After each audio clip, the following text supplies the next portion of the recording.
Boa tarde, alunos do oitavo ano. Hoje, na nossa aula de ciência, nós iremos dar continuidade ao nosso conteúdo anterior, que tem como tema reprodução em planta, ou em plantas.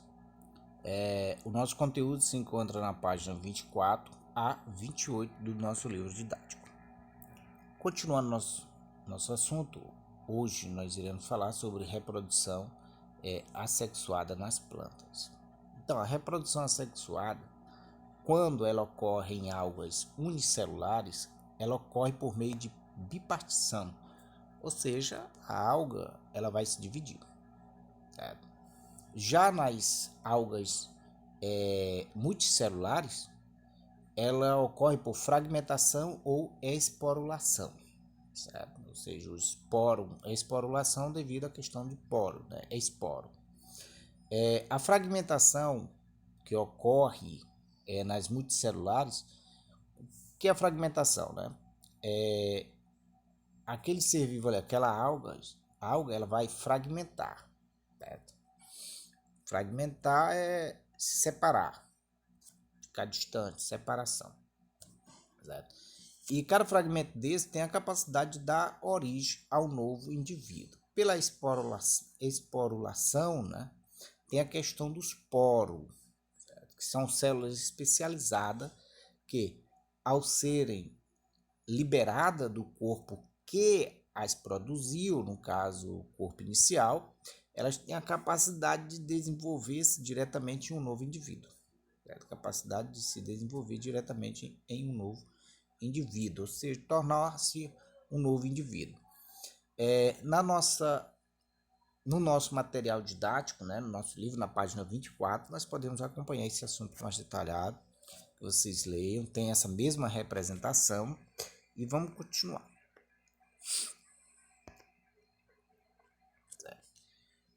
Além disso, dessa reprodução de fragmentação, esporulação, né, esporulação e bipartição, né, bipartição, nós temos também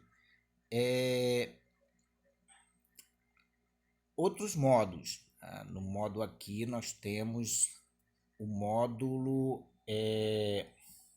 a formação de propágulos, estrutura que possui células indiferenciadas capazes de produzir uma nova planta. Aí nós podemos observar aí, né, como ocorre, né, com o que são propágulos.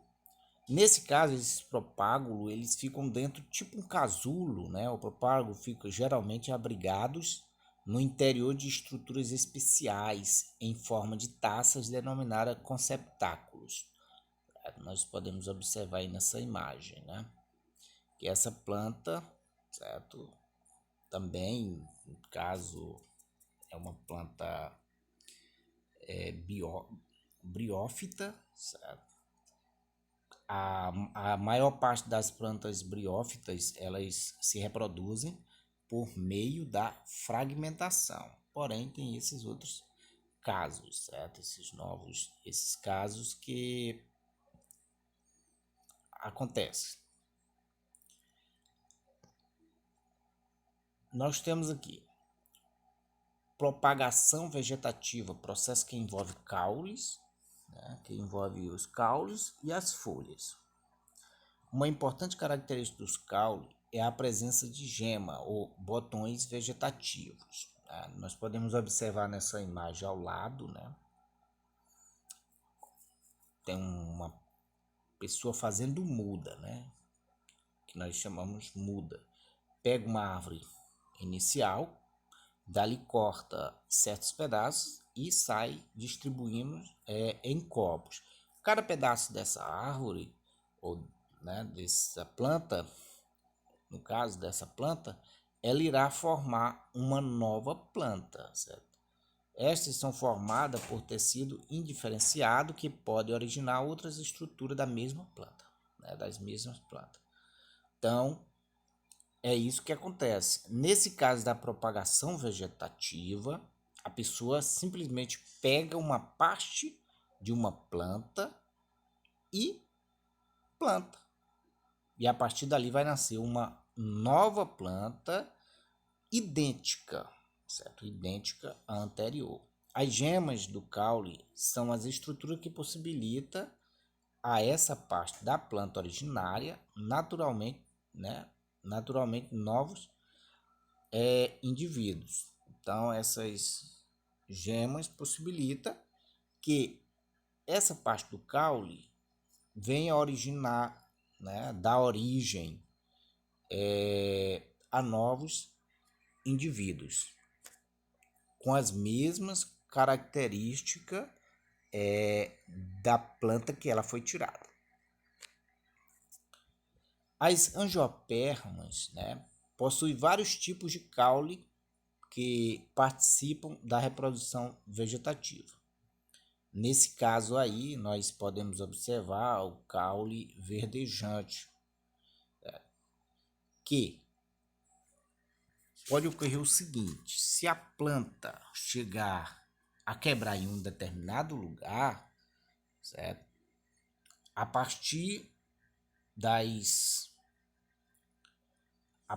divisões, né, que essa planta possui, que nesse ramo, né, que é o intervalo, certo? Essas gemas, certo?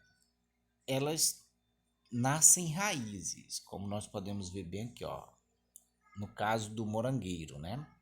Ó, representação do cultivo de morango, planta que apresenta caule rastejante. Nesse caso,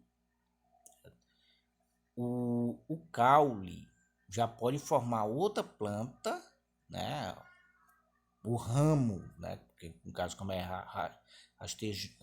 rastejante, nós conhecemos mais como ramo, certo? O ramo do pé de morango, ele pode formar outro pezinho de morango lá na frente, certo?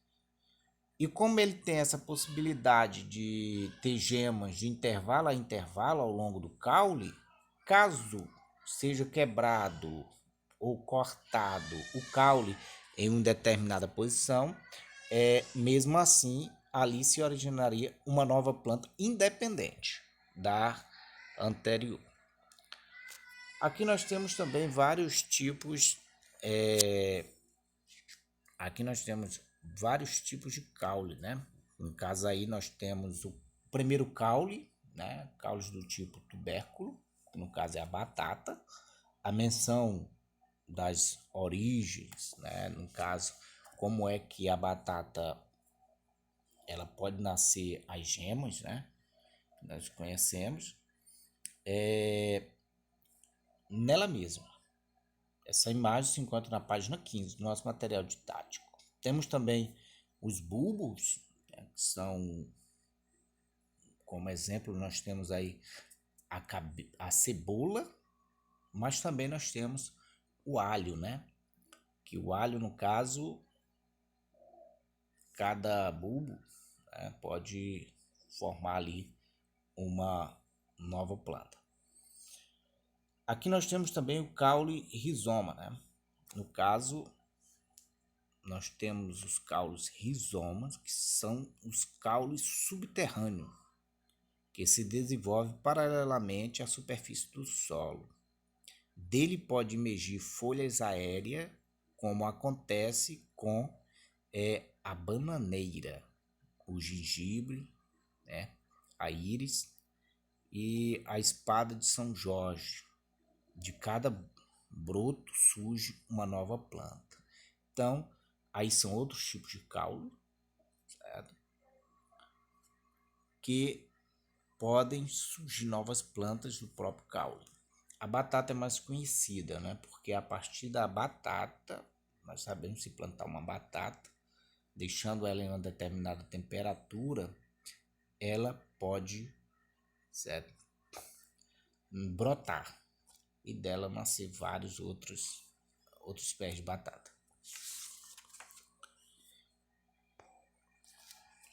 A reprodução assexuada é importante na agricultura e vem sendo bastante empregada, né? Tem se conseguido, por esse processo, manter certas características nas plantas que as torna vantajosas para as necessidades humanas, ou seja, Nesse caso, a reprodução assexuada, tá, é com mudas, como já foi comentado, são mudas. Guarda dessas plantas que são feitas mudas, que são feitas aliás, por meio das gemas, essas plantas ela guarda todo o DNA, todas as características, né, da planta mãe, da planta que deu origem. É uma grande vantagem porque se uma planta, como nós temos aí na página 28 do nosso livro didático, nosso material didático, se uma planta dá bem, no caso uma laranja, né? Se a laranja é doce, então a pessoa faz ali a mudança, a muda e vai assim mantendo aquela linhagem ali da laranja doce. Porém, a desvantagem é caso aconteça uma alteração no ambiente, né?